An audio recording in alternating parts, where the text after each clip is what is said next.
Hello friends, welcome to my channel career point learn with Priyanka. कैसे हैं आप सब? आई होप आप सब अच्छे होंगे और आपकी स्टडी भी अच्छे से चल रही होगी। फ्रेंड्स, आज की वीडियो में हम देखेंगे साइंस के कुछ क्वेश्चंस जो आपके आने वाले एग्जाम से बहुत ज़्यादा हेल्पफुल रहने वाले हैं।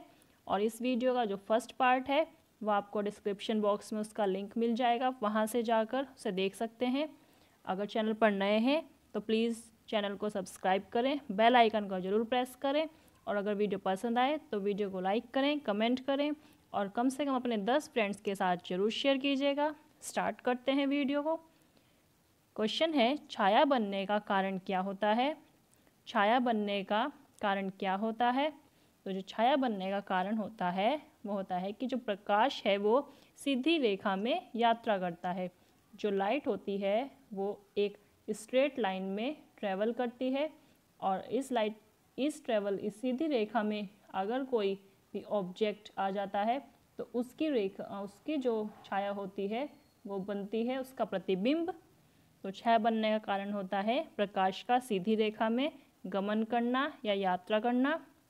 नेक्स्ट क्वेश्चन है, वह सूक्ष्म जीव जो परपोषित जीव के शरीर के अंदर प्रजनन करते हैं उन्हें क्या कहते हैं? तो वे सूक्ष्म जीव जो परपोषित जीव के शरीर के अंदर ही प्रजनन करते हैं उन्हें बोलते हैं वायरस या विषाणु। विषाणु ऐसे सूक्ष्म जीव या ऐसे माइक्रो ऑर्गेनिज्म होते हैं जो दूसरे जीव के शरीर के अंदर जो है अपना प्रजनन करते हैं, मतलब उनकी बॉडी के अंदर ही अपनी ग्रोथ करते हैं। उन्हें बोलते हैं सूक्ष्म जीव को वायरस, मतलब विषाणु। नेक्स्ट क्वेश्चन है, जंग किसका ऑक्साइड है? तो जंग ये लोहे का ऑक्साइड है। लोहा मीन्स आयरन, जिसका फॉर्मूला होता है Fe। जंग ऑक्साइड है आयरन का।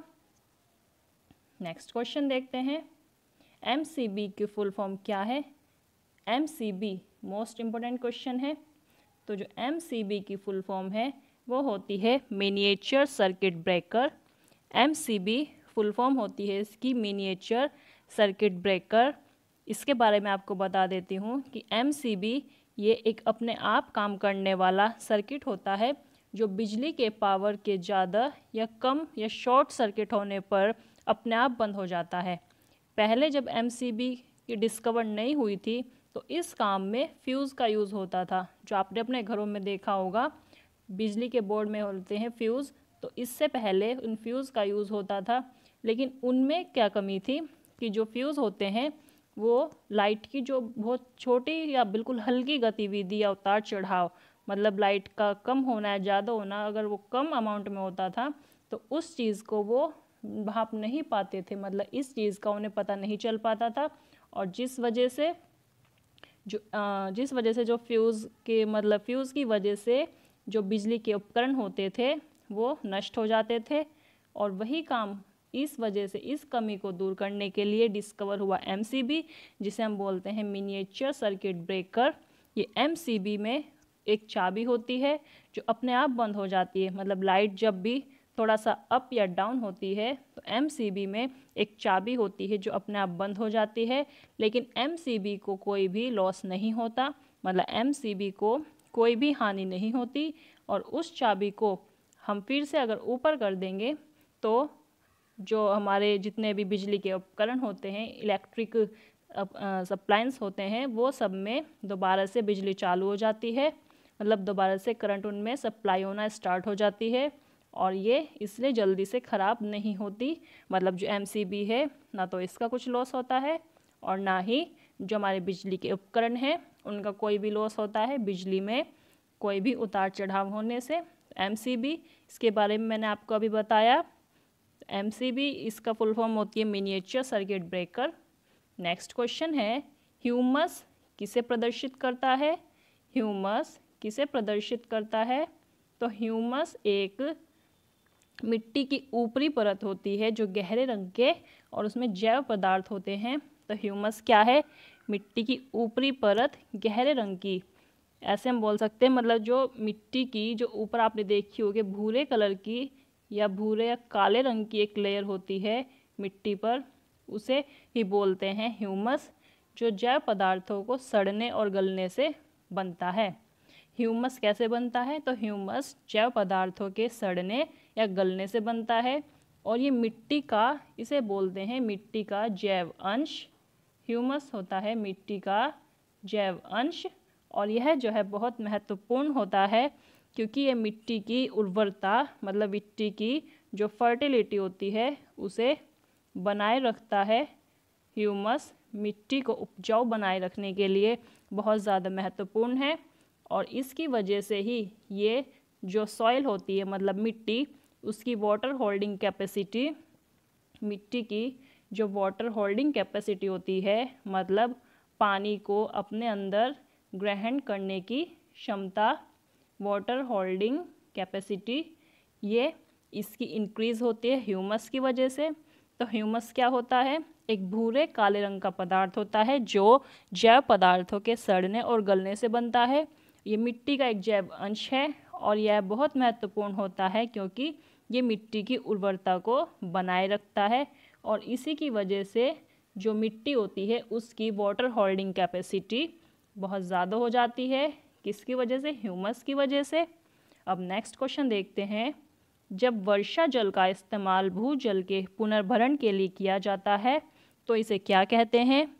तो जब वर्षा जल का इस्तेमाल, मतलब जो रेन वाटर होता है, उसका इस्तेमाल जब हम भूजल मतलब पुनर्भरण के लिए दोबारा यूज़ करते हैं तो इसे क्या कहा जाता है?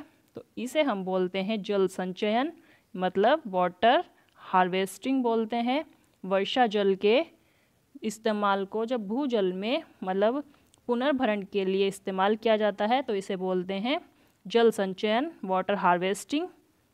इस टेक्निक का यूज़ मोस्टली जहाँ पर पानी की कमी होती है, जिन एरियाज़ में, वहाँ पर रेन वाटर को स्टोर किया जाता है और उसे अदर यूज़ में जैसे एग्रीकल्चर, इन सब यूज़ में यूज़ किया जाता है रेन वाटर को वाटर हार्वेस्ट करके।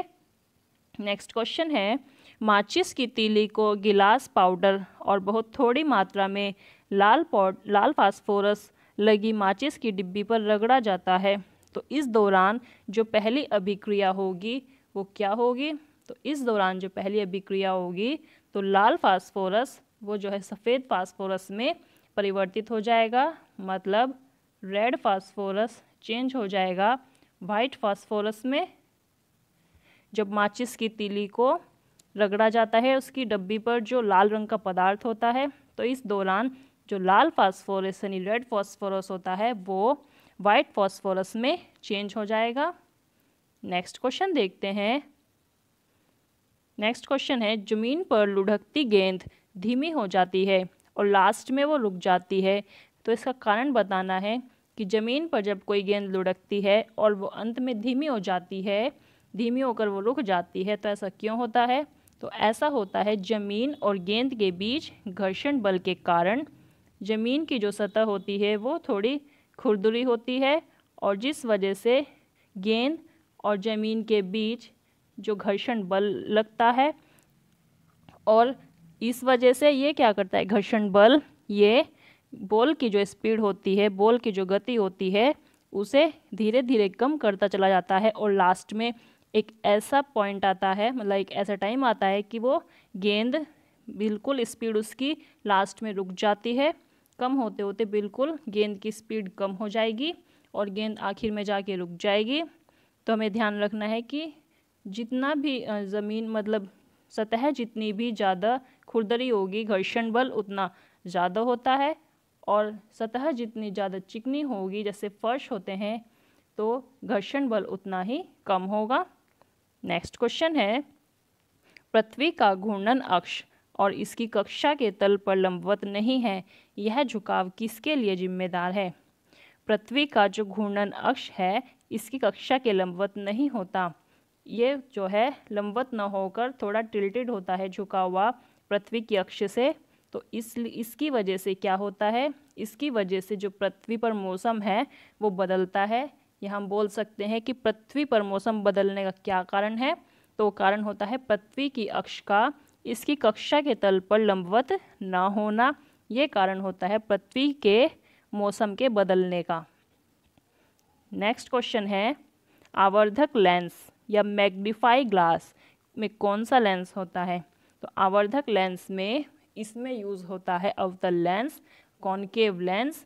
आवर्धक लेंस इसमें यूज़ होता है कॉनकेव लेंस, जो बीच में से पतला और साइड से चौड़ा होता है, इसे हम बोलते हैं कॉनकेव लेंस। कॉनकेव लेंस इसे दूसरा नाम होता है डाइवर्जिंग लेंस।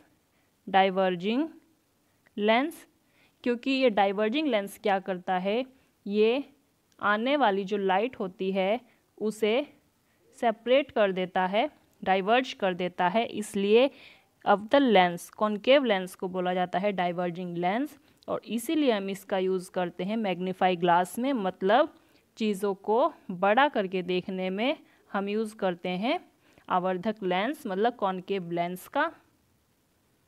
अब नेक्स्ट क्वेश्चन देख लेते हैं। कौन सा जीव अपनी त्वचा से श्वसन करता है? ऐसे जीव का नाम बताना है जो अपनी स्किन के थ्रू श्वसन करता है या रेस्पिरेशन करता है, तो वो है केंचुआ।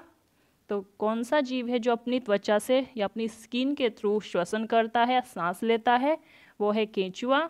और इस तरह के और भी जीव होते हैं, जैसे कि मेंढक यानी फ्रॉग, फिटोड, केंचुआ, हाइड्रा और जेलीफिश, स्पंज। ये कुछ इस तरह के जीव होते हैं जो अपनी त्वचा से श्वसन करते हैं। नेक्स्ट क्वेश्चन है, जंग लगना कौन सा परिवर्तन है? जंग लगना कौन सा परिवर्तन है? तो जंग लगना एक रासायनिक परिवर्तन है, एक केमिकल चेंज है जंग लगना। जंग लगना केमिकल चेंज क्यों है? हमें पता है कि केमिकल चेंज क्या होता है। केमिकल चेंज वो होता है कि मतलब इस चेंज के दौरान जो भी वस्तु में परिवर्तन होता है, तो उस वस्तु को वापस से उसकी पहले वाली हम स्टेट में चेंज नहीं कर सकते, मतलब ये स्थायी हो जाता है। तो इसलिए जंग लगना मतलब कि इसे बोलते हैं केमिकल चेंज। इसके और भी एग्जाम्पल्स हैं, जैसे हो गया आपका दूध से दही का बनना, यानी कि मिल्क का कर्ड में फॉर्मेशन, और किसी वुड का जलना, बर्निंग ऑफ वुड, या किसी भी चीज़ का जलना, ये सब केमिकल चेंज होता है। अब नेक्स्ट क्वेश्चन देखते हैं। एक सतह पर चलती हुई गेंद इसका उदाहरण है। एक सतह पर चलती हुई गेंद किसका उदाहरण है? तो एक सतह पर जो चलती हुई गेंद है वो उदाहरण होती है बेलन घर्षण।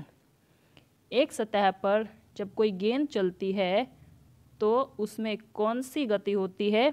उसमें जो है बेलन घर्षण, यानी कि रोलिंग फ्रिक्शन। रोलिंग फ्रिक्शन का एग्जाम्पल होता है सतह पर चलती हुई गेंद। रोलिंग फ्रिक्शन क्या होता है? मतलब कि कोई भी ऑब्जेक्ट जो रोल होता है एक सरफेस पे, इसे हम बोलते हैं रोलिंग घर्षण, यानी कि जो गेंद है वो लुढ़कती हुई जाती है, तो इसे हम बोलते हैं रोलिंग फ्रिक्शन।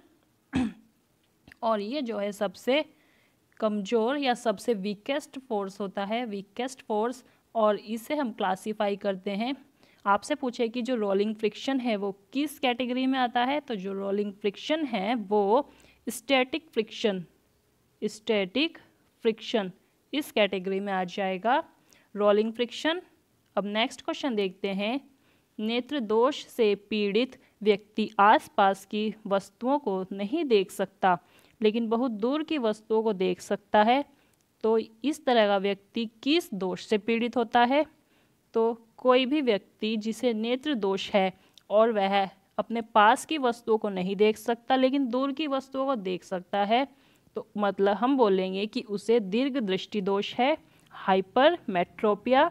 हाइपरमेट्रोपिया में क्या होता है कि जो पर्सन होता है उसे वो अपने पास की चीज़ देख लेता है, पर जो पर्सन होता है उसे नज़दीक की चीज़ ईजिली दिखाई दे जाती है, लेकिन जो उसे दूर की चीज़ होती है वो ईजिली दिखाई देती है, और जो नज़दीक की चीज़ होती है वो आसानी से दिखाई नहीं देती। ऐसे ही दूसरा होता है मायोपिया। मायोपिया को बोलते हैं निकट दृष्टि दोष। निकट दृष्टि दोष में व्यक्ति को निकट की वस्तुएं नहीं दिखाई देंगी और दूर की वस्तुएं वो देख सकता है। तो हमें ध्यान रखना है, अगर व्यक्ति को दूर की वस्तु दिखाई दे रही है, अगर व्यक्ति को दूर की वस्तुएं दिखाई दे रही है तो उसे होगा दीर्घ दृष्टि दोष, और अगर व्यक्ति को निकट की वस्तुएं दिखाई दे रही हैं तो उसे होगा निकट दृष्टि दोष। नेक्स्ट क्वेश्चन देखते हैं। बिजली के तारों और डोरियों को ढकने के लिए प्लास्टिक कवर का इस्तेमाल किया जाता है, क्यों किया जाता है? तो बिजली के तार, आपने देखा होगा जो बिजली के तार होते हैं कॉपर के, लेकिन उन्हें कवर किया जाता है प्लास्टिक से या डोरी से। तो ये प्लास्टिक क्यों यूज़ की जाती है? ताकि जो बिजली, प्लास्टिक इसलिए यूज़ की जाती है क्योंकि ये बिजली की जो है कुछ चालक होती है, मतलब बिजली की इंसुलेटर होती है। जो प्लास्टिक होती है या फिर जो भी इंसुलेटर होते हैं उनसे बिजली प्रवाहित नहीं हो पाती, और इस वजह से हम यदि तार को छूते हैं तो हमें करंट नहीं लगती है। आपने देखा भी होगा कि यदि किसी तार को कहीं से कट लग जाती है या उसकी जो कवर होता है प्लास्टिक का वो कहीं से हट जाता है, टूट जाता है किसी भी वजह से, तो उस जगह पर हमें टच करने से करंट लगता है। वो इसीलिए क्योंकि जो प्लास्टिक वहाँ का जो इंसुलेटर होता है वो हट जाता है, जिस वजह से वो धारा या जो करंट होती है बिजली वो हमें महसूस होती है और हमें जोर का झटका लगता है। इसीलिए हमें करंट से बचाने के लिए बिजली के जो तार होते हैं उन्हें ढकने के लिए प्लास्टिक कवर यूज़ किए जाते हैं, क्योंकि प्लास्टिक बिजली की कुचालक होती है, मतलब प्लास्टिक में से बिजली प्रवाहित नहीं होती है। नेक्स्ट क्वेश्चन है, प्रकाश संश्लेषण क्रिया के दौरान क्या होता है? प्रकाश संश्लेषण क्रिया के दौरान क्या होता है?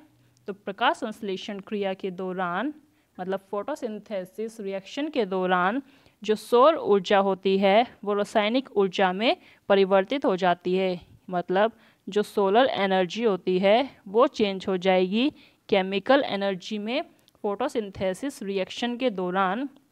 इसके बारे में आपको बता दूं कि जो सजीव कोशिकाएं होती हैं वो प्रकाश की ऊर्जा, मतलब सनलाइट को केमिकल ऊर्जा, रासायनिक ऊर्जा यानी केमिकल एनर्जी में चेंज करने की क्रिया को बोलते हैं।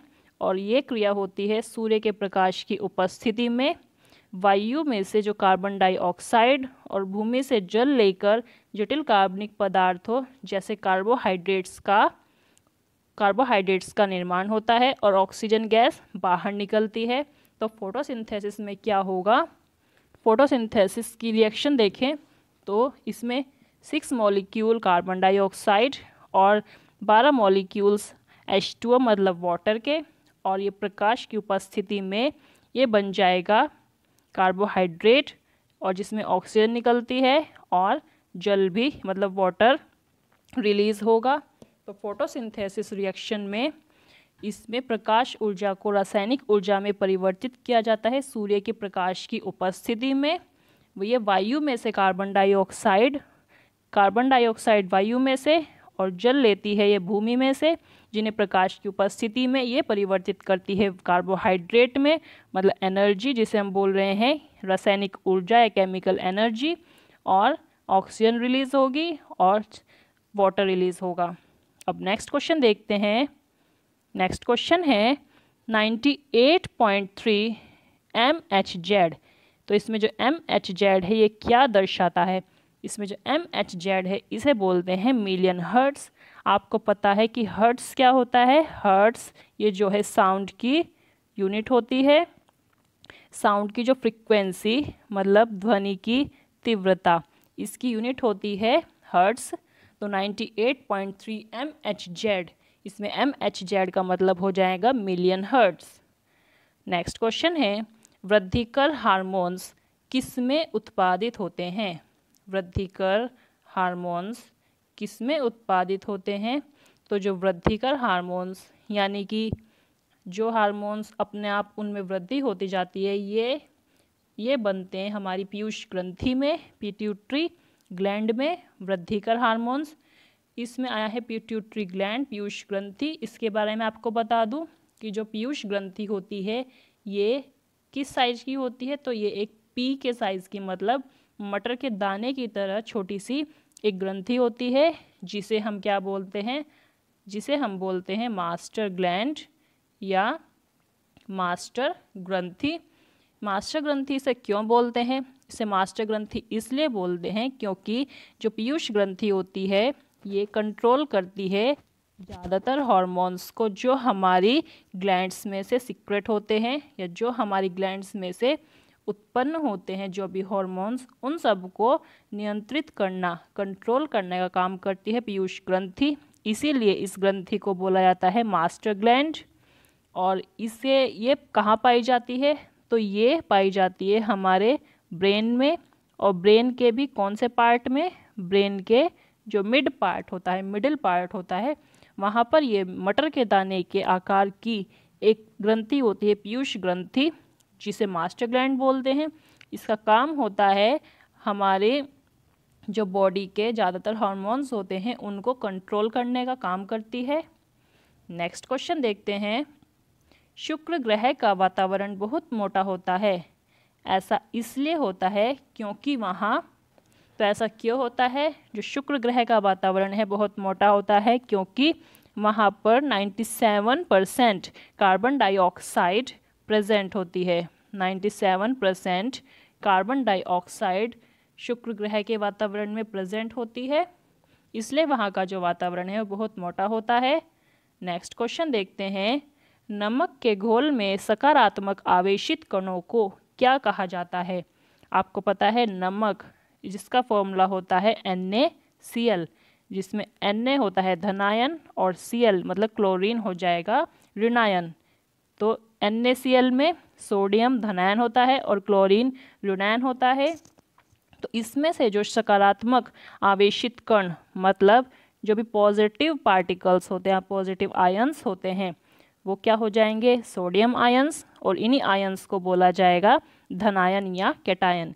ये आपको ध्यान रखना है कि नमक यानी कि NaCl में जो पॉजिटिव होता है, धनायन का आपको ध्यान रखना है, जिस पर पॉजिटिव चार्ज होगा।